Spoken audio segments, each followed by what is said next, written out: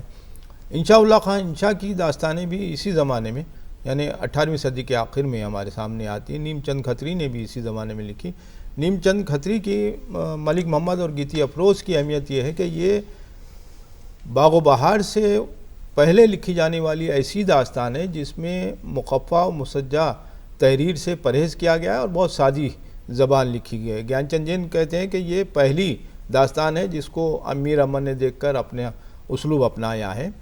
پھر fort William college میں میر امن اور پھر للو لال جی اور یہاں پہ وہ داستانیں جو فون آپ کے جی ایک سوال کیجئے۔ جی جی جی سوال کیجئے۔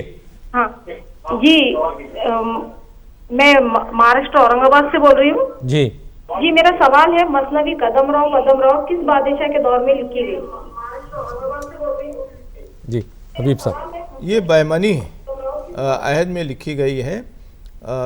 اس کے بارے میں یہ وثوق سے نہیں کہا جا سکتا کہ کب شروع ہوئی اور کب ختم ہوئی۔ قیاس یہ ہے کہ انہوں نے جو ہے بہمنی کے چوتھے 9ویں بادشاہ کے زمانے میں احمد شاہ ولی بہمنی کے زمانے میں اس کو لکھا ہے۔ میرا یہ خیال ہے کہ اس کی شروعات ہو گئی تھی گلبرگہ ہی میں، تکمیل پائی ہے یہ بیدر میں، اور بیدر میں فخر الدین نظامی کا مزار بھی اب دریافت کر لیا گیا ہے۔ اور احمد شاہ ولی وہ پہلا بادشاہ تھا جس نے اپنا پائے تخت گلبرگہ سے بیدر منتقل کیا تھا اور اسی زمانے میں لکھی گئی ہے۔ جی تو ابھی بحث کو جاری رکھتے ہوئے داستانوں کی ترویج اور اشاعت میں ڈاکٹر صاحب کہ فورٹ ولیم کالج کا بہت اہم حصہ رہا، بہت اہم، اور فورٹ ولیم کالج کے متوازی یا اس سے کسی قدر پہلے سے جی Fort Saint George college Madras میں تھا، وہاں بھی بہت اہم داستانیں لکھی گئی، جی جیسے سنگھاسن بتیسی دکنی یا ابراہیم کی انوار سہیلی، یہ داستانیں جو ہے بہت اہم داستانیں ہیں جو fort Saint George college Madras میں لکھی گئی، اور پھر فورٹ ولیم کالج کی داستانوں کا ذکر ڈاکٹر حبیب نثار صاحب نے کیا ہے۔ فورٹ ولیم کالج میں یہ ہوا ہے کہ میر امن کی داستان بہت مشہور ہو گئی، جس کی وجہ سے دوسرے داستان نگار دب کے رہ گئے، اسلوب کی وجہ سے اور زبان و بیان کی وجہ سے باغ و بہار مشہور ہو گئی۔ حالانکہ فورٹ ولیم کالج ہی میں جو ہے سنسکرت کی داستانیں بھی ترجمہ کی گئی اور اردو میں پیش کی گئی، اور آرائش محفل بھی حیدر بخش حیدری نے لکھی۔ باغ و بہار کے بعد جو اہم داستان ہمارے سامنے آتی ہے وہ ہے فسانِ عجائب، رجب علی بیگ سرور نے لکھی ہے۔ یہ جی صاحب، سرور صاحب کو لکھنؤ سے شہر بدر کر دیا گیا تھا، تو انہوں نے کانپور میں یاد میں کانپور میں رہ کر انہوں نے فسایا، انہوں نے لکھا بھی ہے کہ بیکار مباش کچھ کیا کر، اور بیکاری کے دنوں میں جو ہے نا انہوں نے قصہ لکھنے کے لیے گو ملے جنت بھی مجھے بجائے لکھنؤ جی چونک اڑتا ہوں، وہ پوری نظم بھی لکھی ہے انہوں نے۔ ہاں نہیں، اس کے مقدمے میں انہوں نے لکھا ہے لکھنؤ کے بازاروں کی، لکھنؤ کے دکانوں کی، حتیٰ کہ لکھنؤ کے مٹھائی بنانے والوں کی، لکھنؤ کی جلیبی، لکھنؤ کے ترکاری بیچنے والے کنچنوں کی، میوہ فروشوں کی، سب کی جو تعریف کی ہے، تو اس سے معلوم ہوتا ہے کہ لکھنؤ سے ان کو کتنا لگاؤ تھا اور وہ کتنا بے چین تھے لکھنؤ کے فراق میں، کیونکہ کانپور میں تھے اس لیے لکھنؤ کی یاد ان کو بہت ستا رہی تھی، تو اس یاد کا اور اس تڑپ کا ہم کو اندازہ ہوتا ہے اس کا مقدمہ پڑھنے سے۔ حبیب نثار صاحب، یہ فسانہ عجائب کے جو نثر ہے اس میں مخفف و مسجع کہتے ہیں بہت زیادہ ہے، بہت زیادہ۔ وہ لکھنؤ کا جو تہذیبی عنصر تھا یا دلی کی تباہی کے بعد لکھنؤ جو عروج پا گیا تھا، اور لکھنؤ والے کہہ رہے تھے کہ اب ہم جو ہے نا اصفہان سے مقابلہ کریں گے، دلی سے نہیں۔ حالانکہ لکھنؤ کے جو بادشاہ تھے وہ دلی کے صوبے دار تھے، لیکن آزادی ان کو مل گئی تھی، اور وہاں پہ ایک ایسا معاشرہ آیا تھا جس میں تصنع کا عنصر زیادہ تھا۔ وہ شروع ہی ہوتی ہے فسانِ عجائب، گرہ کشایان سلسلہ سخن، وہ تازہ کنندگان افسانہ کہن، تو اس طرح کی مسجع و مخفع زبان، یہ سبرس کی مسجع و مخفع زبان نہیں ہے، لیکن یہ جو ہے نا ایک مثنوی طور پہ جو ہے نا آمدن شعوری طور پر لکھی گئی ہے۔ سبرس کا معاملہ دوسرا ہے، لیکن فسانِ عجائب میں جس معاشرے کو رجب علی بیگ سرور نے پیش کیا ہے وہ معاشرہ ہندوستان کے کسی بھی اچھے شہر کا ہو سکتا ہے. دلی کی مثالیں بھی اس میں مل جاتی ہے. فسانہ عجائب کی خصوصیت یہ ہے کہ اس میں لکھنؤ کی تہذیب اور لکھنؤ کی زبان کی بڑائی کا جو مقدمے میں ذکر کیا ہے فسانہ عجائب میں، اس کا رد عمل ہوا. فسانہ عجائب میں سرور نے جو ہے باغ و بہار کی بھی مذمت کی تھی اور زبان کے بارے میں لکھا تھا وہ، تو اس کا رد عمل ہوا. اور پھر سخن نے سروس سخن لکھی، پھر سروس سخن کے جواب میں طلسم حیرت لکھی گئی، اور اس طرح سے جو ہے نا ایک مقابلے کے طور پہ داستان اچھی سے اچھی لکھی جانے لگی. عناصر بنیادی طور پہ وہی تھے، وہی تخیل کا نغمہ تھا، وہی خیالی دنیا تھی، وہی شہزادے اور بادشاہ زادی تھی، لیکن اس میں جو ہے دلی اور لکھنؤ کی تہذیب محفوظ ہو گئی، جس کا اثر ہم کو بعد میں فسانہ آزاد میں ملتا ہے کہ شرشار نے اس میں فسانہ آزاد میں لکھنؤ کی پوری تہذیب، وہ تہذیب جو زوال آمادہ تھی، اس کو بیان پیش کر دیا ہے اپنی 4 جلدوں میں. ڈاکٹر صاحب یہاں پر ایک بات میں عرض کرنا چاہوں گا کہ مرصع اور مسجع کی بارہ طرح کی بات چلی ہے، تو دیکھیے سبرس میں وجیح نے بھی مخفع جملے لکھے ہیں، اور رجب علی بیگ سرور نے بھی فسانہ عجائب میں مخفع جملے لکھے ہیں. جملے پڑھے تو ایسا معلوم ہوتا ہے کہ مصرے ہیں، یعنی ہم خافیہ جملے. لیکن آپ ایک فون آ رہا ہے. اچھا جی فون کیجیے، سوال کیجیے. ہاں جی ہلو. جی سوال کیجیے. ہاں میں نسیم الدین صاحب سے ایک سوال کرنا چاہ رہا ہوں جی نام بتائیے. کہ آپ اپنا نام بتائیں. ہاں میرا نام عظیم ہے. ہاں جی. کہاں سے بول رہے ہیں؟ کہاں سے مغل پورہ سے بات. ہاں بولیے، سوال ہاں کیجیے. منظوم داستان سے جی کوئی 2-3 بند سنائیے ارے نہیں، یہ تاکہ وقت نہیں. ناظرین کو اندازہ ہو کہ یہ کس طرح کی پیشکش ہوتی تھی.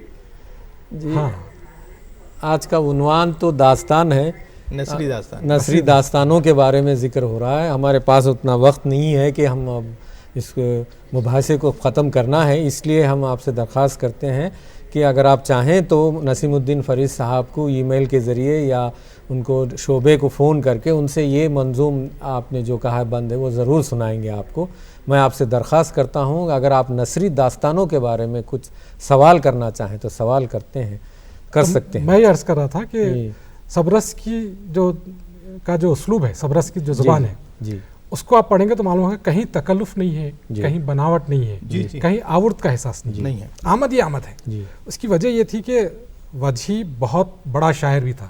جی اس نے خط مشتری جیسی مثنوی لکھی، تو اس کو ہم خافیہ جملے لکھنے میں کوئی تکلیف، کوئی پریشانی نہیں ہوئی، جی اور وہ فطری انداز میں جملے لکھتا گیا، نثر لکھتے گیا. جی اس کے برخلاف رجب علی بیگ سرور شاعر تو تھے لیکن بہت اچھے شاعر نہیں تھے. جی اس درجے کے شاعر نہیں تھے جتنا بڑا شاعر وجیح جی. تھا.